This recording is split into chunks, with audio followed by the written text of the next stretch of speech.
Ladies and gentlemen, we are gathered in an age of astonishing sophistication. Our machines sing through the air, our voices travel across the planet in less than a blink, and we can manipulate matter at the level of atoms.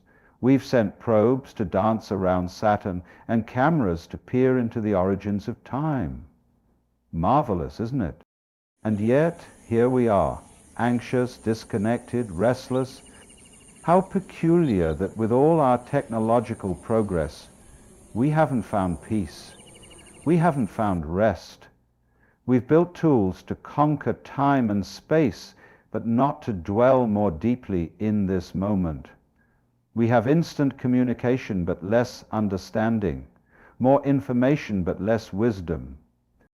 Technology, you see, is an extension of us. It reflects our desires, our minds, our blind spots. And so when it fails, we must ask, what part of us failed first? We believed, perhaps innocently, that control would bring us happiness, that if we could engineer every corner of the world, we might finally relax. But control begets tension.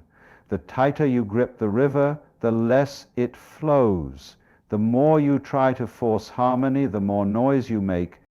Technology becomes a failure, not when it breaks, but when it succeeds in amplifying the very disconnection we were trying to solve. We created machines to do our work, but forgot how to simply be. We built networks, but forgot how to listen. We crafted avatars, but lost touch with the flesh of our own being. This is not a condemnation. No, it's a gentle reminder that the failure of technology is not in its mechanics, but in the myth we built around it, the myth that it could save us from ourselves. Technology is not the enemy, it is a mirror. It reflects what we value and what we fear.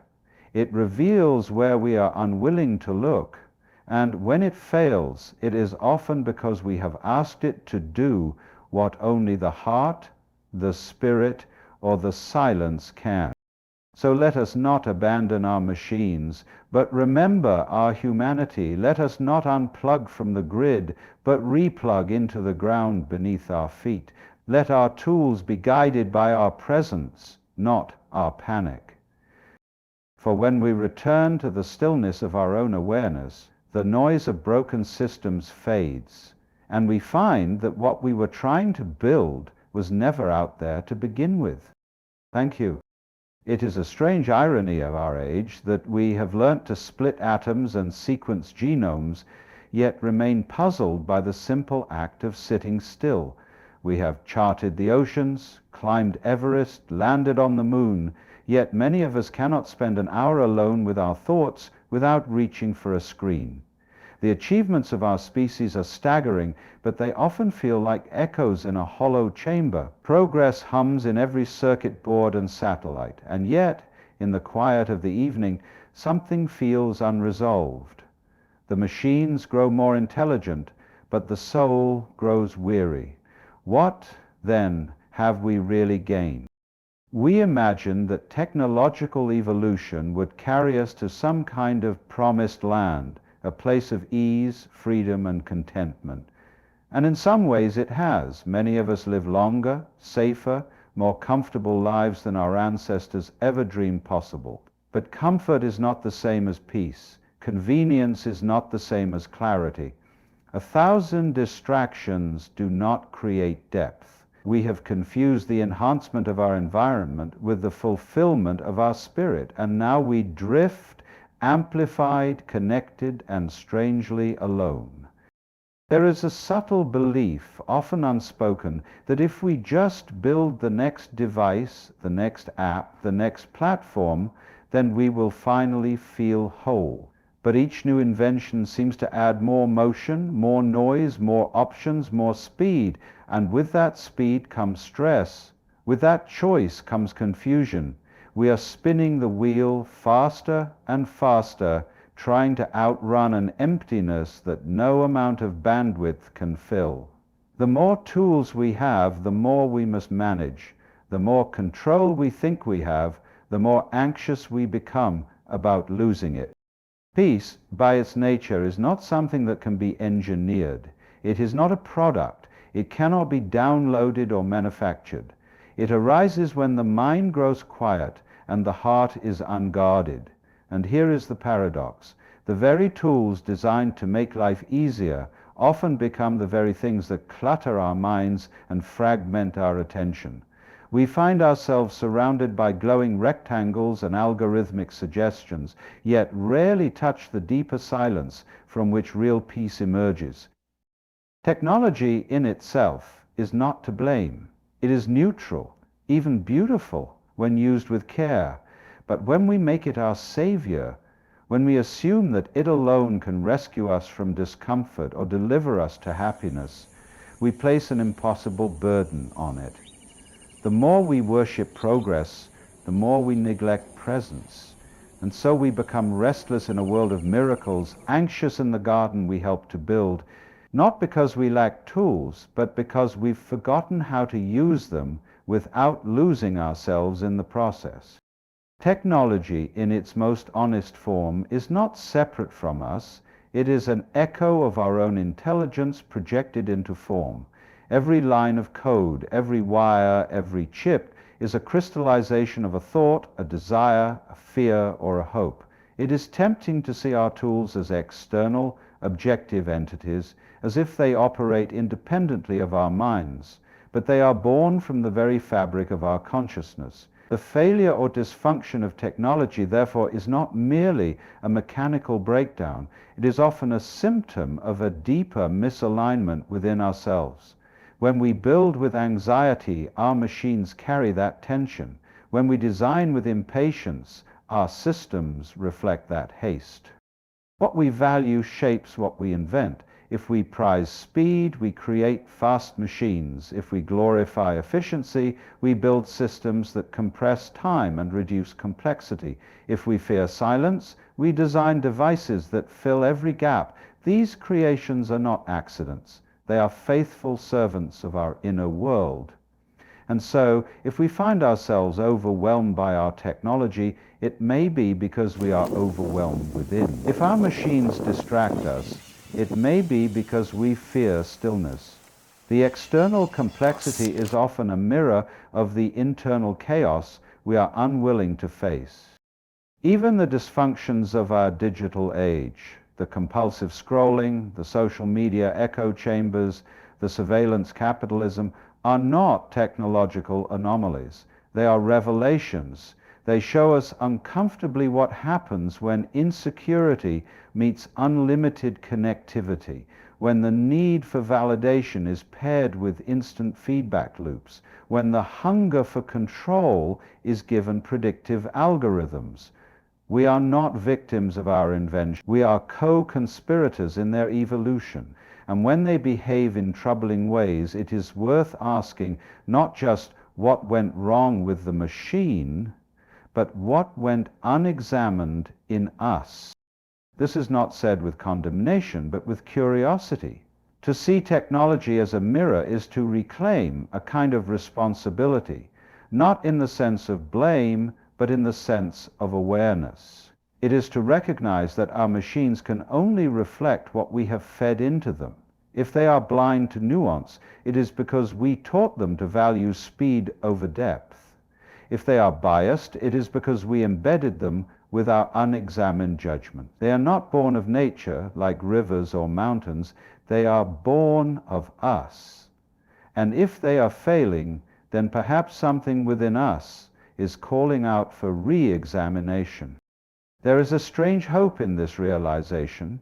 If technology is an expression of consciousness, then its direction can change as consciousness changes. The tools will follow the mind that wields them, which means that the path forward is not simply to upgrade our systems, but to deepen our understanding of ourselves. Not just smarter machines, but wiser humans. The mirror does not lie, but it also does not condemn. It simply shows what is. And in that reflection, if we have the courage to look closely, we may find the invitation we've been missing. Control has long been the unspoken dream behind much of our technological pursuit. We wish to tame the unpredictable, to master nature, to domesticate time, to eliminate the inconvenience of chance. We build systems that regulate temperature, algorithms that anticipate our needs, structures that minimize uncertainty. And on the surface, this appears wise. Who wouldn't want more stability, more predictability, more control? But beneath that desire lies a deeper unease, a fundamental discomfort with life's inherent wildness. We forget that to be alive is to be in relationship with the unknown. And when we try to force the river into straight lines, we end up distorting not only the river, but ourselves. Technology promises control over communication, over time, over environment, over outcomes. But what it rarely tells us is the cost of that control, the narrowing of spontaneity, the loss of serendipity, the compression of experience into manageable units. Life in its raw form is fluid and uncertain, yet our devices are designed to make it rigid and knowable. We expect real-time updates, predictive patterns, calculated responses, but in doing so, we slowly displace the organic with the mechanical. We trade mystery for measurability, and then we wonder why we feel disenchanted, disconnected, drained. The more we tighten our grip, the more anxious we become. Paradoxically, the pursuit of control tends to produce its opposite, fear. Because once we convince ourselves that things should go our way, we become fragile in the face of change. A power outage becomes a crisis. A delayed message feels like abandonment. A system glitch is a personal affront. When we build our sense of safety on control, anything uncontrollable becomes a threat. But life is inherently uncontrollable. It flows on its own terms, and so we find ourselves in a constant battle, not with technology, but with reality itself. There is a quiet kind of violence in trying to make life behave. It turns every moment into a task, every outcome into a measurement, every relationship into a strategy. We stop listening and begin calculating. We stop being present and start managing. And yet the soul does not want to be managed, it wants to be heard. The heart does not open to efficiency, it opens to presence. Control may build towers, but it cannot grow gardens. It may organize systems, but it cannot create love or awe or peace. These things bloom not by force, but by surrender.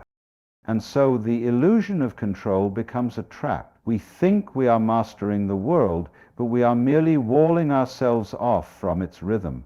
We think we are advancing, but we are forgetting how to dance with what is. Technology amplifies this illusion by giving us buttons to press, metrics to track, feedback to manipulate, but these tools do not make us gods, they only make us busy.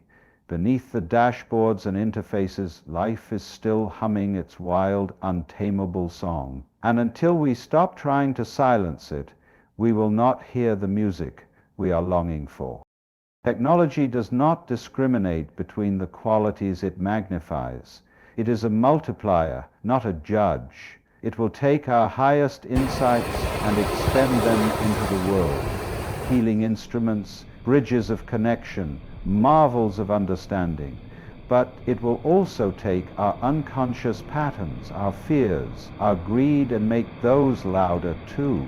A camera can document the sacred or surveil the private.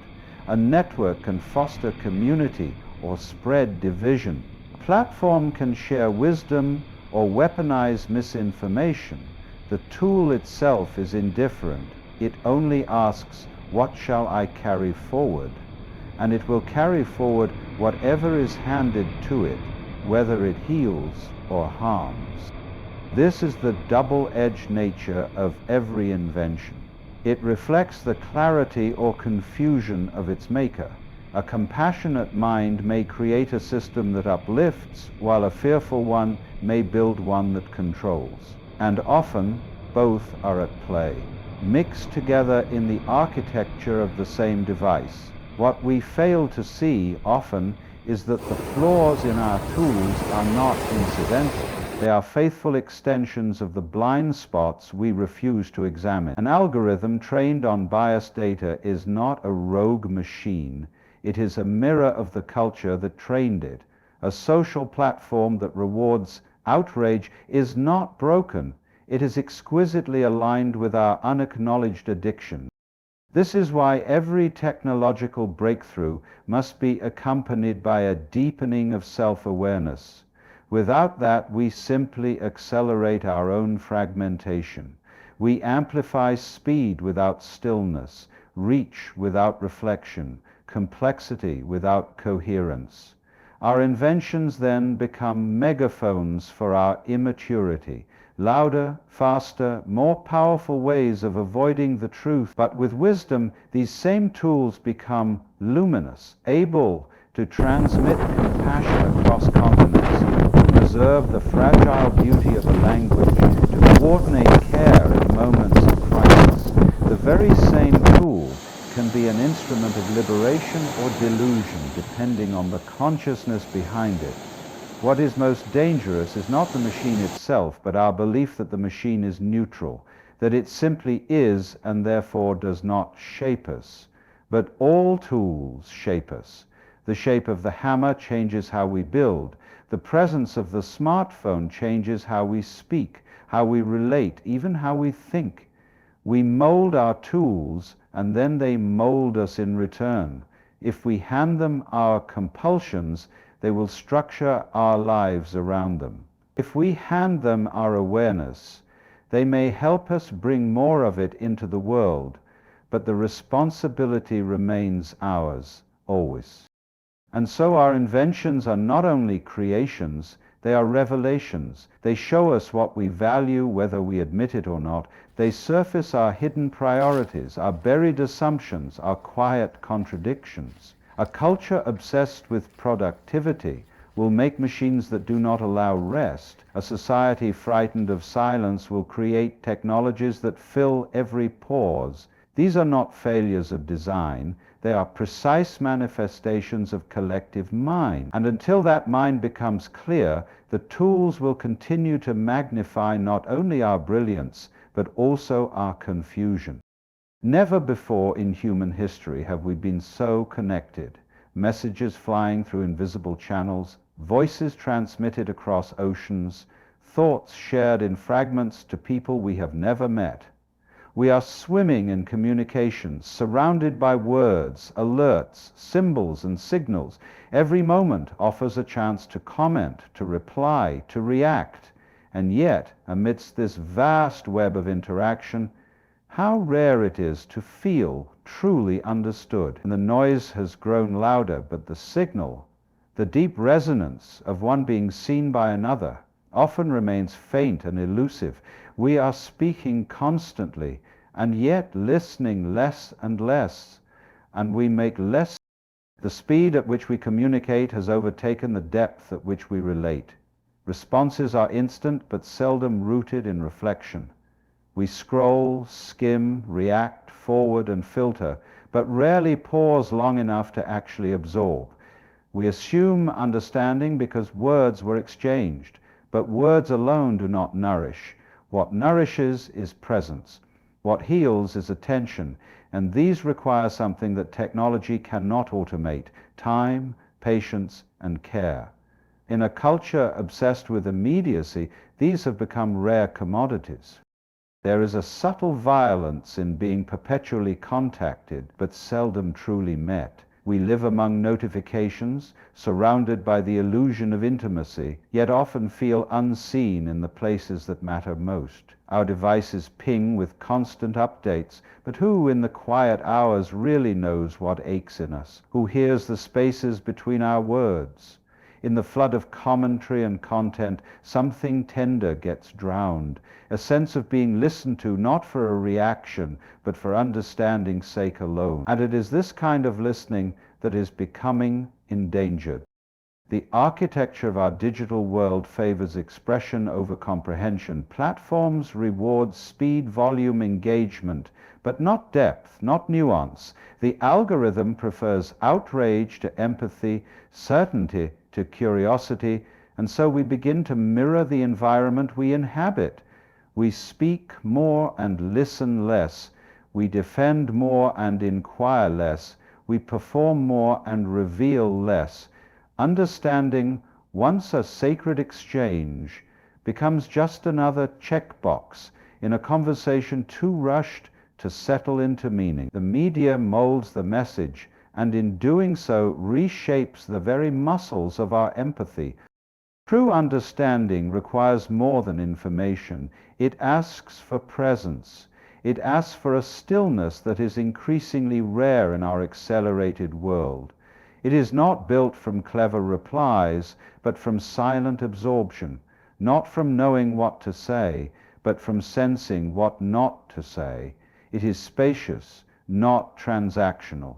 And this is what our tools, in their brilliance, have not yet learned to provide. They have given us the power to speak to everyone, and yet they have made it harder to truly reach anyone. Until we reclaim the depth of listening, all our talking will only skim the surface of what it means to be truly known. Once upon a time, we turned inward to sense our path, listened to a quiet ancient compass inside the chest. We noticed the feel of a place, the subtle energy of a conversation, the soft nudge of knowing that had no words but spoke with great authority. Intuition was not superstition. It was the accumulated wisdom of a body attuned to its environment, a mind quiet enough to listen, a spirit not divorced from the rhythms of life. But now, in the age of the algorithm, we are increasingly trained to look outward. We consult the GPS instead of looking at the sky. We trust the ratings more than our gut. We ask the machine to decide, even in moments when the answer is already whispering within. The more we rely on devices to tell us what to do, the more we forget how to feel our way through. With every suggestion, every alert, every "you might also like," we are nudged out of the present and into a predictive loop, no longer rooted in the rawness of experience, but suspended in the anticipatory web of data. The machine is designed to know our preferences better than we do, and after a while, we begin to believe it. We begin to assume that our internal knowing is unreliable, messy, irrational, outdated. But what we call irrational is often the very intelligence that kept us human long before silicon chips began making decisions. There is nothing inherently wrong with guidance from the outside. Maps, metrics, and recommendations can be helpful tools, but something subtle shifts when we forget to balance them with our own felt sense of truth. We lose the ability to discern, not because the world became too complex, but because we stopped exercising the inner muscles of attention. Intuition is not loud, it is not persuasive, it doesn't flash or vibrate, it doesn't market itself. And so, in a world of competing voices and digital noise, it can be drowned out, replaced by a more confident, mechanical voice that always seems sure of itself. Yet intuition is not concerned with certainty. It does not seek efficiency. It is relational, fluid, responsive. It often speaks in the language of dreams, of tensions in the body, of subtle attraction or repulsion. It cannot be codified into a program because it does not work in straight lines. It is a dance, not a directive. And because we have forgotten this dance, we feel increasingly disoriented in our own lives, even as our calendars sync and our devices hum with precision. We are optimized but not guided, directed but not aligned, surrounded by choices but unsure which ones are truly ours. To outsource intuition is not just to give power to machines, it is to sever a living connection to the wisdom of the body, the earth, the breath. It is to trade inner guidance for artificial prediction, and in doing so we risk becoming strangers to our own lives. Not because the machines are evil, but because we forgot how to listen beneath them. The most important choices are not always made with logic, they are sensed, tasted, intuited in the quiet places where algorithms cannot reach. But to return there, we must pause, we must turn inward, and we must remember how to trust that small, still voice again. We have been taught to see progress as a straight line, faster, better, more. We measure it in gigabytes and miles per hour and how quickly we can acquire, transmit, or produce. We praise acceleration as if movement alone were virtue. But there is another kind of progress, one that moves not outward, but inward, not toward more, but toward meaning, not faster, but deeper. In our rush to advance, we often forget to ask, what are we advancing to? In our obsession with innovation, we seldom pause to wonder, do these new tools bring us closer to the heart of things or further away? Depth has no urgency. It unfolds, it listens, it sinks beneath appearances into the living roots. To go deep is to dwell long enough in one place that it begins to speak. But the world we have built rarely rewards this kind of attention. Instead, we skim across the surface of things, bouncing from app to app, task to task, idea to idea. We consume information without digestion, experience without reflection, connection without intimacy. We are informed but not transformed. Knowledge piles up, but wisdom thins out. And in the echo chamber of endless novelty, we lose sight of what truly nourishes. There is a sacred kind of progress that happens when we stop chasing and begin listening. It is the slow flowering of presence, the unfolding of insight that cannot be forced. It is found in silence more than in strategy, in stillness more than in speed.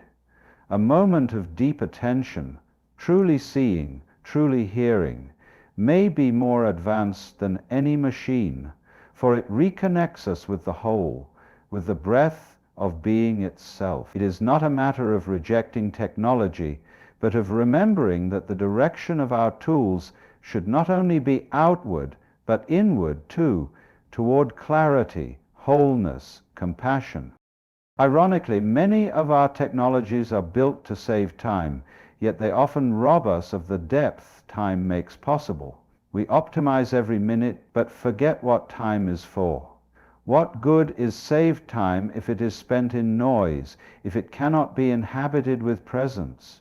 We think we are progressing when we automate, when we accelerate, but if we lose our capacity to wonder, to feel, to truly relate, then what have we gained? Machines can be fast, only humans can be deep. And if we forget this, we risk confusing efficiency with wisdom and movement with meaning. To progress in the deepest sense is not to reach somewhere new, but to see where we already are with fresh eyes. It is to become more intimate with the present moment, more attuned to the heartbeat beneath the noise. It is not about building taller towers, but about remembering what it means to be grounded. This kind of progress does not require better technology, it requires better attention. And no device can do that for us. It is a human task, a sacred art, one that asks not for more speed, but more presence. So here we are, surrounded by marvels of our own making, and yet unsure if we are any closer to ourselves. We have mapped the stars, split the atom, build machines that think faster than thought itself, but have we remembered how to sit quietly with the breath, to feel the wind without reaching for a reason, to look into another's eyes without the urge to explain or fix or flee? This is not a rejection of progress, but a remembrance of its purpose. Technology in its highest form should not remove us from life, but return us to it more deeply, not distract us from mystery, but serve as a vessel through which wonder may flow. The question is no longer just what we can build, but what kind of humans we are becoming as we build it. In the end, no machine can carry the weight of what it means to be alive. That is our task: to feel, to falter, to listen, to awaken, to let our tools serve life, not replace it, to remember that silence is not an absence, but a presence too vast for words, and that wisdom begins not with control, but with surrender. So may we move not only forward, but inward, not only faster, but truer. And in this deepening, may we rediscover the one thing no technology can give us, the living presence of a human soul, awake to the miracle of being. So here we are, surrounded by marvels of our own making, and yet unsure if we are any closer to ourselves. We have mapped the stars, split the atom, built machines that think faster than thought itself. But have we remembered how to sit quietly with the breath, to feel the wind without reaching for a reason, to look into another's eyes without the urge to explain or fix or flee? This is not a rejection of progress, but a remembrance of its purpose. Technology in its highest form should not remove us from life, but return us to it more deeply. Not distract us from mystery, but serve as a vessel through which wonder may flow. The question is no longer just what we can build, but what kind of humans we are becoming as we build it. In the end, no machine can carry the weight of what it means to be alive. That is our task: to feel, to falter, to listen, to awaken, to let our tools serve life, not replace it, to remember that silence is not an absence, but a presence too vast for words, and that wisdom begins not with control, but with surrender. So may we move not only forward, but inward, not only faster, but truer. And in this deepening, may we rediscover the one thing no technology can give us, the living presence of a human soul, awake to the miracle of being.